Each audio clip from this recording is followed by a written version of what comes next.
වෙලා 41 වෙනි ගාන. අංක 41 වෙනි ගාන. මේකේ තියෙන්නේ සමක ප්‍රතිරෝධය හොයන්න තියෙන්නේ. එතකොට මෙන්න මෙහෙම මුලින් ගණකයක් දීලා තියෙනවා ඔයාලට පේනවා. හරිද? ගණකයක් දීලා තියෙනවා. ඒකෙන් යන ධාරාවල සම්බන්ධතාවය තමයි අහලා තියෙන්නේ. මේ ගණකයක්. මේක නම් ජනප්‍රිය ගණක් මේක නම්. මේකෙන් යන ධාරාවල ටික අහනවා. ඉතින් මේක නම් මේ විදිහ කරලා කීප වතාවක් තියෙන්න ඕන ගානක්.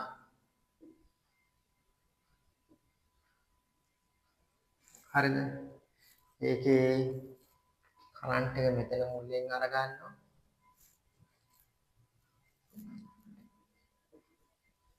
මෙතනින් ඉතිරි කරන්ට් එක අරගන්න.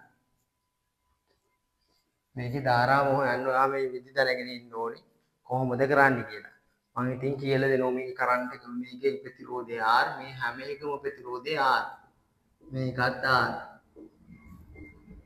R R R R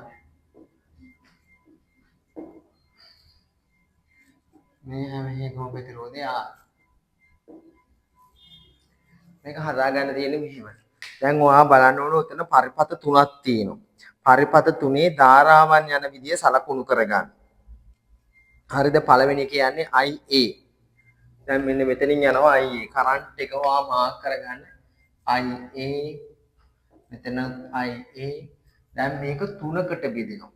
මම ඉතින් IA කියලා දාන්නේ නැතුව මම මෙතන මෙහෙම කරන්නම් කරන්ට් එක වෙන් විදිහට දානම්. මෙතනින් I කියලා ගන්නකො. මේ I එක සමක ප්‍රතිරෝධ තුන හොයන්න තියෙන්නේ. හොඳේ. එතකොට මෙතනින් යනවා I බෙදීම 3ක්. මෙතනනුත් I බෙදීම 3යි. මෙතනනුත් I බෙදීම 3යි. එහෙම වෙන්නේ සමාන ප්‍රතිරෝධ තියෙනවා නම් විතරයි. එහෙම ඇවිල්ලා ආපහු මෙතනනුත් දැන් දෙකකට බෙදෙනවා. I බෙදීම 3 ආපහු පාරවල් දෙකකට බෙදෙනවා. මෙතනනුත් ආපහු පාරවල් දෙකකට බෙදෙනවා. ආයි මේ I බෙදීම 3ත් ඇවිල්ලා පාරවල් දෙකකට බෙදෙනවා. එතනින් පස්සේ මේ එක කම්බියක් ගෙනහිල්ලා ආපහු බෙදන්න යන්න එපා. දැන් එතකොට මෙතන I බෙදීම 3 දෙකකින් බෙදුවාම I බෙදීම 6යි. I බෙදීම 6යි. මෙතනත් I බෙදීම 6යි. මෙතනත් I බෙදීම 6යි. මේ I බෙදීම 3 දෙකකට බෙදෙනවා. මේ I බෙදීම 3ත් ආපහු දෙකකට මෙතන දෙකකට බෙදෙනවා. I බෙදීම 6යි. I බෙදීම 6යි. මේ I බෙදීම 6යි. මේ I බෙදීම 6යි ආවහම මෙතනින් ආපහු I බෙදීම 3යි. මේ දෙක එකතු කරන්න එකතු කරාම I බෙදීම 3යි. මෙතනනුත් එනවා ආපහු මෙතනුත් I බෙදීම 3යි. I බෙදීම 3 I බෙදීම 6 I බෙදීම 6 මෙතනනුත් I බෙදීම 3 මෙතනනුත් I බෙදීම 3ක් යනවා මේ පාර දිගේ. එතකොට මෙතනින් එනවා I බෙදීම 6යි. මෙතනින් එන I බෙදීම 6යි. මේ පාර දිගෙත් I බෙදීම 6ක් එනෝනේ. මේ දෙක එකතු වුනහම I බෙදීම 3යි. එතකොට මේ පාරවල් තුනේ වෙන කරන්ට් එක IA ඔන්න ඔහොම යනවා කරන්ට් එක. ඔයා ඒක මාක් කරගන්න ඕනේ. මං හිතනවා ඔයාලට තේරුණා කියලා. දැන් සමක ප්‍රතිරෝධය හොයාගන්න. මේ මම මෙතනින් අදින විතර එක මේකින්ම ඇති වෙන මුළු ප්‍රතිරෝධය මම R නෝට් කියලා ගන්න. මෙතනින් යන කරන්ට් එක IA මම මේ ඇන්දේ මේකින්ම නිරූපණය වෙන සමග ප්‍රතිරෝධය. හරිද? ඒ මම නිරූපණය කරේ මේකින් වෙන සමග ප්‍රතිරෝධය. දැන් ඉතින් මෙතනින් ඇති වෙන විභව බැස්මම තමයි මේ අංක දෙකෙන් එන විභව බැස්ම වෙන්නේ. එහෙනම් මෙතන එනවා අපි V සමානයි IR මේ දාන්නේ මේ අතර විභවාන්තරයට IAR නෝට්. දැන් ඔයා කරන්න ඕනේ මේ පරිපතේ එක ඉත්තකින් විතරක් යන කරන්ට් එක හොයන්න. අයි සමාන්තරගතයි මේ පද්ධතියෙම එක් ප්‍රතිරෝධ සමාන්තරගතයි. ඒකින් ඔයා එක පාත් එකක විතරක් යන්න. ඔහොම ගිහින් ඔහොම මෙතනින් එළියට යන්න. එතකොට අනිත් කම්බිත් ඔයා හිතලා බලන්න අනිත් කම්බිත් සමාන්තරගතයි මේ විදිහට. ඒතකොට මම මෙන්න මේ පාත් එකේ විතරයි යන්නේ. ඔන්න ඔහොම. එතන මෙතන විභව බැස්ම, මෙතන විභව බැස්ම, මෙතන විභව බැස්ම. ඔයාට කැමති ලයින් තුනක යන්න පුළුවන්. එතන මෙතනින් යන්නේ I බෙදීම 3යි. එතනින් එනවා ධන. ආයි මෙතනින් යන්නේ I බෙදීම 6යි. R. I මෙතනින් යනවා I බෙදීම 3. ධන I බෙදීම 3යි R. දැන් මේකේ මේ යන කරන්ට් එක මම ඉතින් මේ IA කියලා අරගෙන මම මෙතනින් මම බෙදුවේ I කියලා ගත්තනේ. මේ ඔක්කොම I තමයි. මම IA කියන එකත් I කියලා ගන්න ඕනේ. ඉතින් මේ IA එක තමයි තුනකට බෙදුවේ. මේ හැම එකම ඒ අකුරක් තියෙනවා. මම ඉතින් අර පේපරේ තියෙන හින්දා IA දැම්ම නැත්නම් මේක I කියලා ගන්න. මේ I කැපෙනවා. R නෝට් සමානයි R බෙදීම 3, R බෙදීම 6, R බෙදීම 3. සමක ප්‍රතිරෝධ ගන්න පුළුවන් 6 පොදු ගුණාකාර 2යි R ධන R ධන 2යි R 2යි 2යි 4යි 1යි 5යි R බෙදීම 6. ඔන්නේනෝ ඒකේ සමක ප්‍රතිරෝධය. හරිනේ මං හිතනවා මේක තේරුණා කියලා. මේ ඊළඟ පරිපතේ මම මෙතන අදලා. ඊළඟ පරිපතේ දැන් එතකොට මේකේ සමක ප්‍රතිරෝධයට ආවේ 5යි R බෙදීම 6. හරිද? මේ ඊළඟ මම මේ චුට්ට මහලා දාන්නම්. ඉඳ නැති හින්දා දැන් මේ දෙවෙනි පරිපතේ දෙවෙනි සමීක දෙවෙනි අන්න ඔහම තියෙනවා.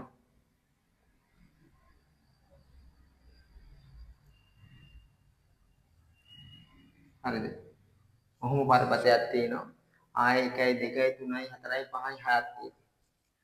නේද? 6ක් තියෙනවා ඔහොම. 1යි 2යි 3යි 4යි 5යි 6ක්.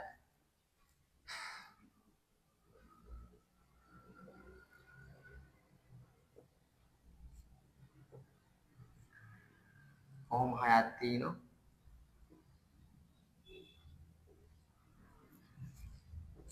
ආයේ ප්‍රතිරෝධ 3ක් තියෙනවා. දැන් මම මේ පැත්තත් මකන්නම් මේ විදි දැක්කනේ. මෙතනින් එන්නේ R වලට සමග ප්‍රතිරෝධයට එනවා 5යි R බෙදීම 6ක්.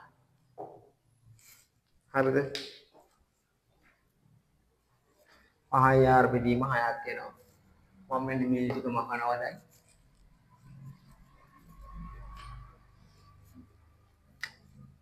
එතකොට මෙන්න මේකෙත් සමග ප්‍රතිරෝධය හොයන්න.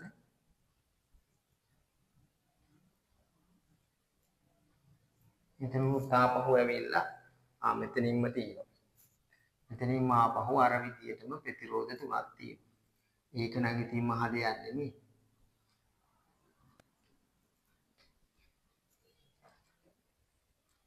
හරිද?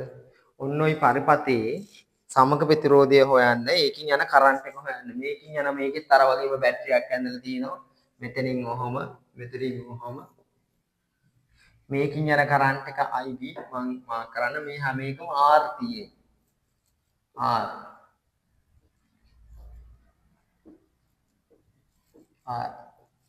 MCQ එකක් හදද්දි දරපඩ ගහලා වේගින් හදාගෙන යන්න.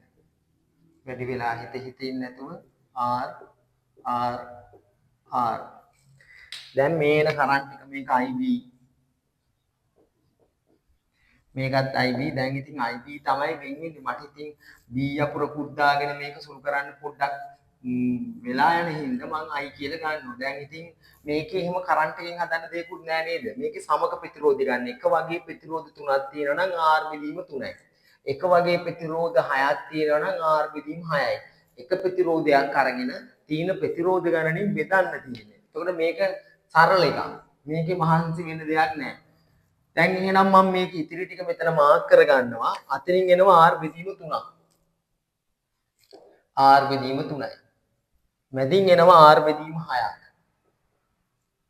මෙතනින් එනවා R බෙදීම 3ක්. දැන් ඔය තියෙන්නේ මේ පරිපතේම තමයි මේ සමාන්තරගත මේ ඔක්කොම සමාන්තරගතයි. ඒවයින් එන ඒවා ශ්‍රේණිගතයි. R බෙදීම මේ ටික ඔක්කොම එකතු කරන්න. දැන් මෙතනින් යන්නේ IB. එකතු කරාම R නෝට් එක එනවා. R බෙදීම 3ක් ධන, R බෙදීම 6ක් ධන, R බෙදීම 3යි. මෙතනින් එනවා සමක ප්‍රතිරෝධය අර උඩ එකම නේද? 2යි R ධන, R ධන 2යි R. 5යි R බෙදීම 6යි. අරකම තමයි මේ ආවේ. ඒකින්ද මේ IA එකයි IB එකයි සමානයි. එහෙනම් ඔන්න ඔයාලට දැනටම ගත්ත හැටි IA එකයි IB එකයි සමානයි. හරිද? මම යනවා දැන් ඉතිරි කොටසට. දැන් මේකේ ධාරාවෙන් කළා එහෙමත් හදන්න පුළුවන්. මම දැන් මේ කොටස් ටික මකනවා. මකලා ඉතිරි කොටසට යනවා. මේ තියෙන්නේ ඉතිරි කොටස. ඉතිරි සර්කිට් එකක් තියෙනවනේ. ඒක හරි ගස්සන විදිය. දැන් එහෙනම් දෙකින්ම ආවා. මේ තමයි ඊළඟ පරිපතේ. මේ පරිපතේ තියෙනවා හැමතැනම ප්‍රතිරෝධ දාලා තියෙන්නේ. මෙතනත් ප්‍රතිරෝධයක් තියෙනවා. R මේ හැමතැනම ප්‍රතිරෝධ තියෙනවා. R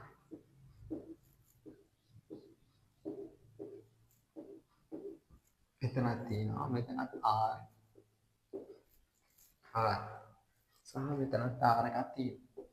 දැන් මේ පරිපතෙන් යන ධාරාව IC. මේ පරිපතෙන් යන ධාරාව දැන් අපි දන්නවා කලින් එකේ දෙක සමාන වුණා. මෙතනින් යනවා IC. මම ඉතින් මේ IC එකයි කියලා ගන්නම්. මේ ඇවිල්ලා අර කලින් ධාරාව යවුව විදිහටම යවන්නේ. මෙතනත් ගානට ප්‍රතිරෝධ තුනක් තියෙනවා. මෙතනත් එකක් තියෙනවා. R. දැන් I බෙදීම 3යි. I බෙදීම 3යි. I බෙදීම 3යි. මේ ප්‍රතිරෝධය ඇවිල්ලා ආපහු මෙතනින් එනවා දෙකකට බෙදෙනවා. I බෙදීම 6යි. I බෙදීම 6යි. මෙතනුත් I බෙදීම 6යි. I බෙදීම 6යි. I බෙදීම 6යි. ආපහු I බෙදීම 6යි. මේ ධාරාවල් දෙක එකතු වෙලා ආපහු I බෙදීම 3යි. මෙතනින් එනවා I බෙදීම 6යි. I බෙදීම 6යි. මෙතනනුත් මේ දෙක එකතු වෙලා I බෙදීම 3යි. මෙතනනුත් I බෙදීම 6යි. I බෙදීම 6යි. මේ දෙක එකතු වෙලා I බෙදීම 3යි. මේ දෙකම එකතු වෙලා මෙතනින් යනවා I බෙදීම I එකක් යනවා දැන්. ඒ කියන්නේ IC. මේ ධාරා තුනම එකතු වෙලා. මම හිතනවා ධාරා ගත්ත විදිය තේරුණා කියලා. හරිද?